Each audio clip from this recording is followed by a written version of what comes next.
क्या आपने कभी सोचा है, एक औरत जो दरगाहों के चक्कर काटती है, हाथ फैलाकर मांगती है, रातों को सजदों में रोती है और फिर अल्लाह के हुक्म से उसकी झोली में एक बेटा डाल दिया जाता है। वो बेटा उसकी जिंदगी की सबसे बड़ी दुआ का नतीजा होता है। लेकिन आखिर क्यों वही बेटा माँ की तकदीर का सबसे बड़ा जख्म बन जाता है?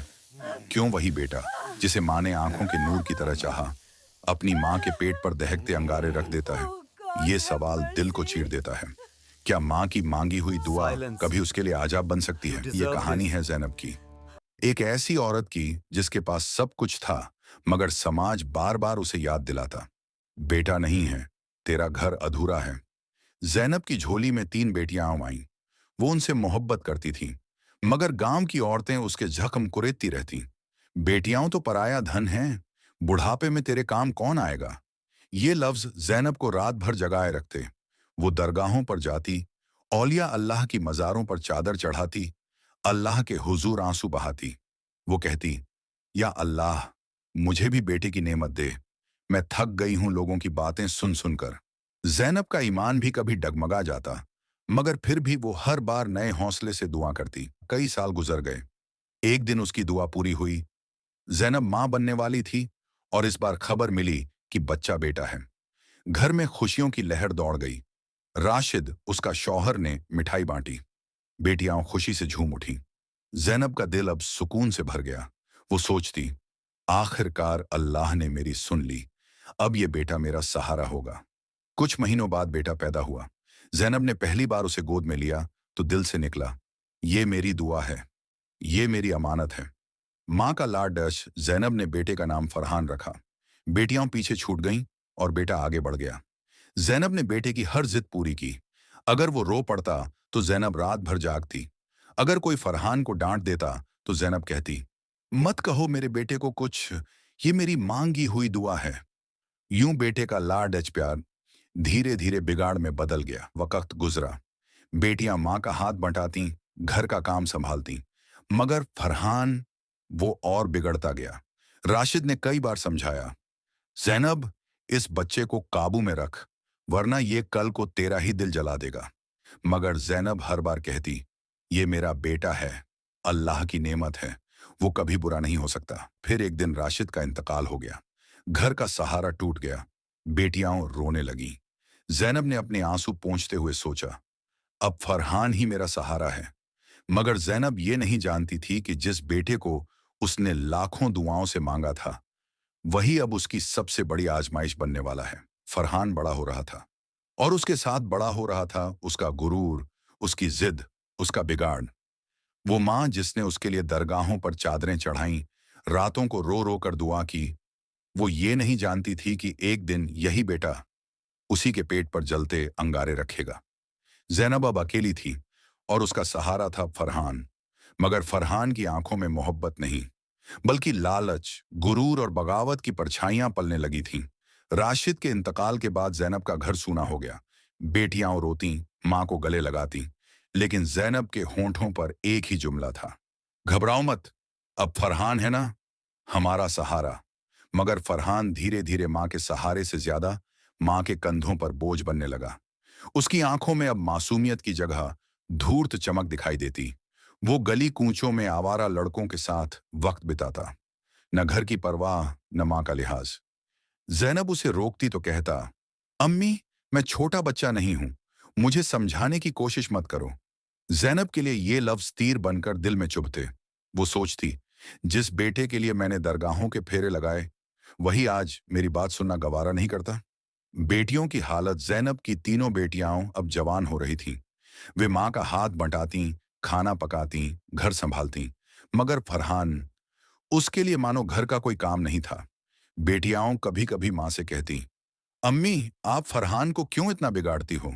वो हमें बहनों जैसा नहीं मानता, ना आप जैसा चाहता है। मगर ज़ैनब कहती, नहीं बेटियों, ऐसा मत कहो। बेटा आखिर बेटा होता है, अल्लाह की नेमत है। अभी छोटा है, समझ जाएगा। लेकिन बेटियां जानती थीं, यह छोटा अब इतना बड़ा हो चुका था कि उसकी आंखों में मां के लिए मोहब्बत नहीं, सिर्फ हुक्म और जिद बाकी रह गई थी। एक शाम का वाकया था। फरहान दोस्तों के साथ देर रात तक बाहर रहा। जैनब दरवाजे पर बैठी उसका इंतजार करती रही। रात गहरी हो गई, मोहल्ले की बत्तियां बुझने लगीं, लेकिन फरहान का कहीं पता नहीं। आखिरकार वो नशे की हालत में लड़खड़ाता हुआ घर आया। जैनब का दिल कांप गया। उसने बेटे का हाथ पकड़कर कहा, फरहान, ये कैसी हालत बना रखी है? तेरा बाप कब्र में सो रहा है, तू उसकी रूह को तकलीफा पहुंचा रहा है। फरहान ने आंखें तरेर कर कहा, अम्मी, मेरी जिंदगी है, मैं जो चाहूं करूं। आप मेरे पीछे क्यों पड़ी रहती हो? और सुनो, मुझे समझाने की कोशिश मत करना। ये सुनकर जैनब की रगों में खून जम गया। उसे याद आया, राशिद ने कितनी बार कहा था, जैनब, इसे काबू में रख, ये कल को तेरा ही दिल जलाएगा। उस रात जैनब का तकिया आंसुओं से भीग गया। उसके होंठ बस दुआ करते रहे, या अल्लाह, मेरे बेटे को सीधा रास्ता दिखा दे। दिन बीतते गए। फरहान का बिगाड़ अब सिर्फ घर तक नहीं रहा। गांव वाले कानाफूसी करने लगे, वो जैनब का बेटा है ना, हमेशा आवारा लड़कों के साथ घूमता है। जैनब के कानों तक बातें पहुंची। वो शर्म से गड़ गई, मगर फिर भी कहती, मेरा बेटा बुरा नहीं हो सकता। लोग तो बस जली कटी बातें करते हैं। लेकिन सच तो ये था कि फरहान अब चोरी चकारी और जुए के अड्डों तक पहुंच चुका था। वो रातों को घर से चुपके निकलता और सुबह होते ही थका हारा लौटता। उसकी आंखों में नींद कम और शैतानियत ज्यादा होती। एक दिन जैनब ने देखा कि घर से उसके गहने गायब हैं। वो गहने राशिद ने अपनी बेटियों की शादी के लिए संभाल कर रखे थे। जैनब का दिल धड़क उठा। उसने धीरे से फरहान से पूछा, बेटा, गहने कहाँ गए? अलमारी खाली क्यों है?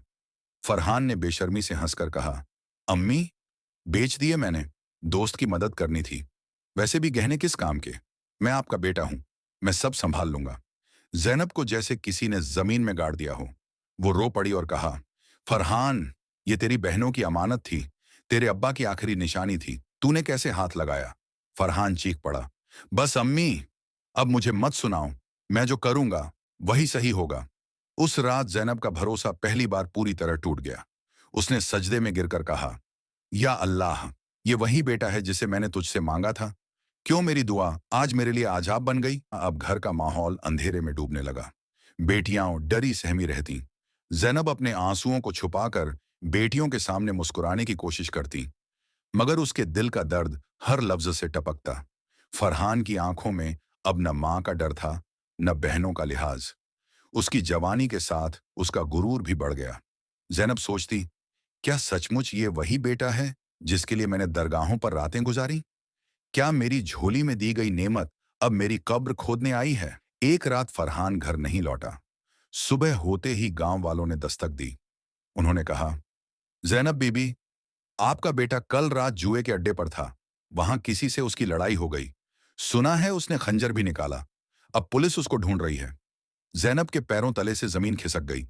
उसकी चीख निकल पड़ी, या अल्लाह, मैंने तो बेटा मांगा था, ये कैसा इम्तिहान दे दिया तूने? और वहीं से शुरू हुई एक ऐसी कहानी जहां मां की दुआएं अब आंसुओं में बदलने लगीं और बेटा धीरे धीरे मां की कब्र का सामान बनता गया। जैनब अब टूट रही थी, मगर उसका दिल अभी भी एक आस से जुड़ा हुआ था। मेरा बेटा फरहान एक दिन जरूर सुधरेगा। लेकिन सच तो ये था कि अब फरहान के कदम उस अंधेरे में बढ़ चुके थे जहां से वापसी बहुत मुश्किल थी। वह होते ही गांव के दरवाजे पर दस्तकें पड़ती। औरतें, पड़ोसी, हर कोई आकर वही बात कहता, जैनब बीबी, आपका बेटा रात भर जुए के अड्डे पर था, किसी से लड़ाई हो गई है, लोग कहते हैं उसने चाकू दिखाया। जैनब की सांसें रुक जाती। वो कांपते होंठों से कहती, नहीं, मेरा बेटा ऐसा नहीं कर सकता। मगर गली कूचों में कानाफूसियां बढ़ती जा रही थीं। बेटियां उस सहमी सहमी मां के पास बैठती और कहती, अम्मी, लोग हमें ताने देते हैं, हमारी इज्जत मिट्टी में मिल रही है, फरहान भाई हमें बदनाम कर देगा। जैनब के कानों में ये बातें झर बनकर उतरती। उसकी आंखों से आंसू बहते, मगर दिल फिर भी कहता, नहीं, मेरा बेटा बुरा नहीं है, वो मेरी मांगी हुई दुआ है, वो लौट आएगा। मां का संघर्ष। रात को जब सब सो जाते, जैनब चुपके से उठती। वो चादर ओढ़कर सजदे में गिरती और रो रो कर कहती, या अल्लाह, मेरे बेटे को हिदायत दे दे। मैंने तुझसे सिर्फ बेटा मांगा था, बर्बादी नहीं मांगी थी। मेरी दुआओं को तू मेरी कब्र का सामान मत बना। सुबह की पहली अजमान तक उसका आंचल आंसुओं से भीग जाता, लेकिन हर सुबह नई मुसीबत लेकर आती। फरहान का गुरूर अब फरहान माँ को जवाब देने में हिचकिचाता नहीं था। अगर जैनब कहती, बेटा नमाज पढ़ लिया कर, तो वो ताने देता, अम्मी आप बस मस्जिद की बातें करती रहो, मुझे अपनी जिंदगी जीने दो। अगर बहनें रोकती तो चीख कर कहता, तुम सब चुप रहो, मैं बेटा हूं इस घर का, मेरा हक सबसे ज्यादा है, जो चाहूंगा करूंगा। जैनब का दिल हर रोज छलनी हो रहा था। वो अपने ही बेटे के लहजे से डरने लगी थी। एक रात अचानक घर पर दस्तक हुई। दरवाजा खोला तो दो सिपाही खड़े थे। उन्होंने सख्ती से कहा, फरहान कहाँ है? उसकी शिकायत आई है। चोरी, जुआ और झगड़े में उसका नाम सामने आया है। जैनब कांपते हुए बोली, नहीं, मेरा बेटा ऐसा नहीं कर सकता, आप झूठ बोल रहे हैं। सिपाही हंसते हुए बोले, मां हो ना, इसलिए यकीन नहीं करती, मगर गांव का हर आदमी गवाही दे रहा है। जैनब के पैरों से जमीन खिसक गई।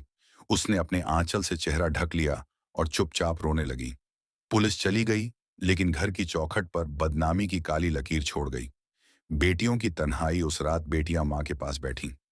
उन्होंने पहली बार सख्ती से कहा, अम्मी आप अब भी फरहान भाई को सही समझती हो? वो हमारी इज्जत नीलाम कर रहा है। हमें लोग ताने देते हैं, हमारी शादियां कैसे होंगी? जैनब की आंखों से आंसू बह निकले। उसने कहा, मैं क्या करूं बेटियों, वो मेरा बेटा है। अगर मैं उसे छोड़ दूंगी तो उसका सहारा कौन बनेगा? बेटियों ने सिर झुका लिया। वो जानती थीं कि मां का दिल कभी अपने बेटे से अलग नहीं हो सकता, मगर उनके दिल में डर बैठ गया, कहीं यही बेटा हमारी बर्बादी का कारण न बन जाए। कुछ दिनों बाद फरहान ने मां से पैसे मांगे। जैनब ने कहा, बेटा अब देने को कुछ नहीं है, तेरे अब्बा की छोड़ी हुई अमानत भी खत्म हो चुकी है। फरहान का चेहरा लाल हो गया। उसने गुस्से में चीजें तोड़नी शुरू कर दी और चिल्लाकर बोला, अम्मी अगर आप मेरे लिए कुछ नहीं कर सकती तो फिर आपको मेरा मुंह देखने का हक नहीं है। यह सुनकर जैनब की रूह कांप गई। उसका दिल जैसे किसी ने टुकड़ों में बांट दिया हो। उसने खुद से कहा, यही है मेरा बेटा, यही है मेरी मांगी हुई औलाद, यही है वो सहारा जिसके लिए मैंने रातें जागी। एक शाम गांव में खबर फैली, फरहान एक गिरोह के साथ जुड़ चुका है। अब वो सिर्फ आवारा नहीं, बल्कि खतरनाक रास्तों पर चल पड़ा है। ये सुनकर जैनब की सांस अटक गई। उसने आसमान की तरफ हाथ उठाए और फूट फूट कर रोई, या अल्लाह, मुझे अब और इम्तिहान मत दे। मेरा बेटा अंधेरे में जा रहा है, उसे बचा ले। लेकिन सच तो ये था कि फरहान अब मां की दुआओं से दूर उस गहरी खाई में गिर रहा था, जहां से वापसी नामुमकिन थी। उस रात देर तक फरहान घर नहीं आया।